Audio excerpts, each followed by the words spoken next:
महाराज जी के कथा संस्करण में आप सभी भक्तों का स्वागत है। आशा करता हूँ आप सब अच्छे स्वास्थ्य में होंगे और अपना जीवन सही प्रकार से बिता रहे होंगे। और ये कुछ दिनों थोड़ा सा कोरोना का जो चीज़ है वो थोड़ी सी बढ़ गई है, तो साथ ही मैं आप लोगों से निवेदन भी रखता हूँ कि आप लोग अपना ध्यान रखिए, बड़े बुजुर्गों का ध्यान रखिए। और वैक्सीन जो है, जो जिनको मिल गई है बहुत अच्छा है, जिनको नहीं मिली है वो जाकर लगवाने की कोशिश करें। तो आज हम लोग बात करने वाले हैं महाराज जी की एक और छोटी सी कथा के बारे में। ये कथा जो है कई जगह मैंने पढ़ी है। इसमें क्या होता है कि महाराज जी की एक भक्त थी जो काफ़ी समय से बीमार थी। फिर डॉक्टरों ने उनका चिकित्सकों ने उनका पूरा उन्हें देखा, उन्हें समझा और फिर उन्हें बताया कि उनका एक तरह से ऑपरेशन करना पड़ेगा। उन दिनों ऑपरेशन एक बड़ी चीज़ होती थी क्योंकि बहुत ज़्यादा एंटीबायोटिक्स जो आजकल उपलब्ध हैं वो मिलते नहीं थे, और जो दर्द निवारक गोलियां हैं, पेन किलर्स हैं, वो भी उतने ज़्यादा तेज़ नहीं होते थे। तो लोग ऑपरेशन कराने से बहुत डरते थे क्योंकि एक बार अगर ऑपरेशन करा लिया तो दर्द और काफ़ी समय आदमी को सही होने में लगता था और रिएक्शंस बहुत होते थे। तो खैर कोई बात नहीं, उनका ऑपरेशन की बात आती है। जब उनका ऑपरेशन होता है, महाराज जी उनके घर पहुँच जाते हैं। 8-10 दिन रहते हैं, उनका ऑपरेशन हो जाता है, वो घर आ जाती हैं। 8-10 दिन महाराज जी वहीं होते हैं। तो उनके एक और भक्त होते हैं, वो कहते हैं ज़रा पता करें। तो उन्होंने महाराज जी से पूछा, अरे महाराज जी आप तो कहीं ज़्यादा रुकते नहीं, आप 10 दिन से यहाँ आए और क्या है।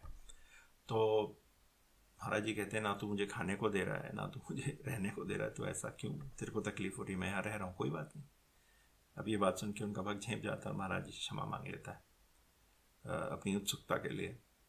उसके बाद अब क्या होता है कि धीरे धीरे उनको जो शुरू में जो उनको दर्द निवारक दवाएं दी जा रही थी, वो उनको उससे वो उन्हें थोड़ा बहुत आराम आ रहा था। अब जैसे जैसे उनको वो उनका और बढ़ता है तो दर्द बढ़ता जाता है, उन्हें नींद आनी बंद हो जाती है, जिसके कारण उनके स्वास्थ्य बिगड़ने लगता है जो उनकी बात थी। जब ये बात महाराज जी को पता चलती है तो महाराज जी तुरंत वहाँ जाते हैं और महाराज जी पूछते हैं कि भाई क्या हो रहा है। तो डॉक्टर बताते हैं कि भाई ऐसी ऐसी दिक्कत है। तो महाराज जी कहते हैं चलिए मैं देखता हूँ। उन्हें नींद नहीं आ रही होती, बहुत तकलीफ में होती है। तो महाराज जी उनके पैर के अंगूठे के पास एक कहीं जगह दबाते हैं और एक हाथ सर पे रखते हैं, और धीरे धीरे महाराज जी के हाथ सर पे रखने की देर होती है तो विदिन कुछ क्षणों में ही उन्हें नींद आने लगती है और वो गहरी नींद में सो जाती हैं। और जब वो उठती हैं तो उनका स्वास्थ्य उन्हें काफ़ी अच्छा होता है, जो दर्द हो रहा था वो भी कम हो जाता है। और ये सब देख के महाराज जी काफ़ी प्रसन्न होते हैं और फिर महाराज जी वहाँ से चले जाते हैं। और आज तक वो भक्त जो हैं वो हमेशा ये जो हुआ था उनके साथ, ही जो चमत्कार हुआ था उसके बारे में बात करते हैं।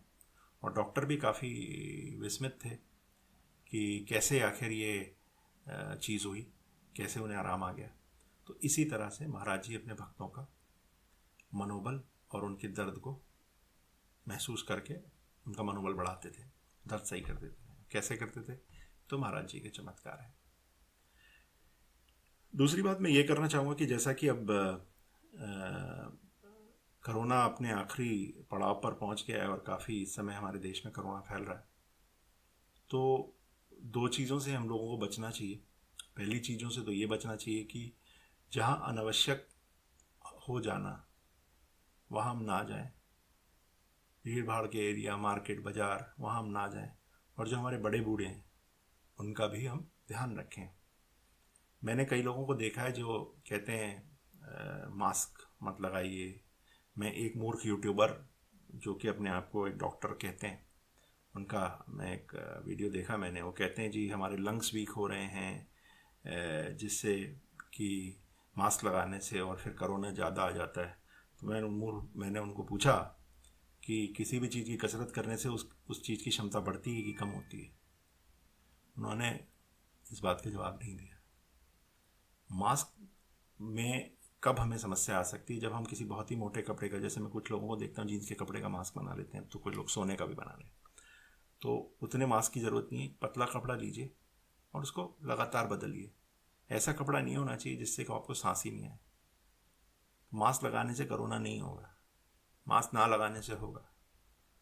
और सबको मालूम है कि जो भी आपदा आती है उसका एक एक्सपायरी डेट होती है, एक दिन जाती है। ओमिक्रॉन हो सकता है वो आखिरी कड़ी हो, पर कोरोना कहीं जाने वाला नहीं है। आप ये मत समझिए कि जैसे ये ख़त्म हो जाएगा, नहीं, आता रहेगा। और हमें अपना दिनचर्या सही चलानी है। और जैसा कि एक श्रोता मुझसे पूछ रहे थे कि उनका बहुत अच्छा चलता बिजनेस, अभी बड़ा दिक्कत हो रही है, महाराज जी कृपा। बिल्कुल मैंने महाराज जी से हाथ जोड़ कर उनके व्यापार के बारे में कहा है कि महाराज जी उनकी मदद करें। वैसे मुझे बोलने की ज़रूरत नहीं, महाराज जी सबकी मदद करते हैं। बस एक ही चीज़ ध्यान रखिए कि जो भी आप काम कर रहे हैं उसे अच्छे तरीके से करिए। जैसे हमारी तबीयत ख़राब होती है तो हम नहाना छोड़ देते हैं, हम धोना छोड़ देते हैं, नहाना छोड़ देते हैं, बिस्तर पर पड़े रहते हैं, दाढ़ी बढ़ा लेते हैं, ये सब करते हैं। होता क्या है, उससे और बीमारियां हमें पकड़ लेती हैं। और अगर हम अब बीमारी में भी अपना साफ़ सफाई का ध्यान रखें तो हो सकता है हम जल्दी स्वस्थ हो जाएं। उसी तरह किसी भी व्यापार के बारे में है कि यदि आपका समय ख़राब चल रहा है तो दो चीज़ों का ध्यान रखिए कि यदि आपको वो परेशान है कि उन्होंने कुछ सामान ले रखा है, उसका पैसा देना होना, तो आप उन लोगों से अपना डायलॉग बंद मत करिए, उनसे बातचीत बंद मत करिए। जिनसे भी आपने लिया है, जो सामान आप वापस कर सकते हैं वो वापस कर दीजिए।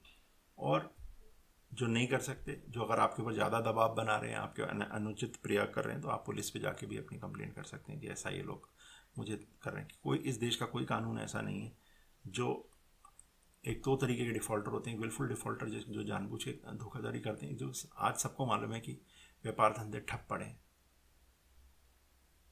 कुछ कम दाम में निकाल दीजिए, कुछ कर दीजिए, और चीज़ों को धीरे धीरे भागिए मत और डरिए भी मत। यही मेरा आपको मेरा सुझाव है। और ये हमेशा ध्यान रखिए, भगवान आपके साथ है। हो सकता है वो आपकी कोई परीक्षा ले रहा हो सकता हो इस परीक्षा के द्वारा आपको कोई नई चीज़ सिखा रहा हो। तो कृपया इस चीज़ का बहुत अच्छी तरह ध्यान रखिए और अपने जीवन में आगे बढ़िए।